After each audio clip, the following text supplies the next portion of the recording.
Hello, hi everyone.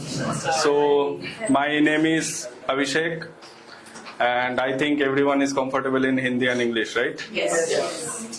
But আমি বাংলায় বেশি কমফোর্টেবল, তো আমি পুরোটাই বাংলাতেই বলবো। তো আমার নাম অভিষেক। এখানে কি অভিষেক নামের আর কেউ আছে? ও, আমার না মাঝে মধ্যে মনে হয় অভিষেক নামটাকে চেঞ্জ করে না মানে লোকনাথ বাবা রাখা উচিত। মানে রনে বনে জলে জঙ্গলে যেখানেই খোঁজা হবে কোনো না কোনো লোকনাথ বাবা ঠিক মানে যেরকম আর কি কোনো না কোনো অভিষেক থাকবে। এবং মানে কনফিউজিং, মানে সেদিন একটা বন্ধু আমাকে রাস্তার ওপার থেকে ডাকলো, আমার সাথে দেখি আরো দুজন তাকালো, মানে ভেরি কনফিউজিং, মানে কাকে ডাকা হচ্ছে বোঝা যাচ্ছে না।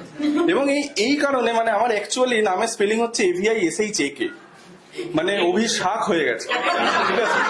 এবং আমি বুঝতে পারছি মানে বার্থ সার্টিফিকেটটা যে বানাচ্ছিল না সেও ফ্রাস্ট্রেটেড হয়ে গেছে, মানে আবার একটা অভিষেক, না না এইবার কিছু একটা করতে হবে, কিছু একটা করতে হবে, অভিশাক মানে জাস্ট অভিশাক, মানে কোনো চিন্তা নেই, অভিশাক। চি চি চিরে ননে চি চি চি চিরে ননে চিরে চিরে চি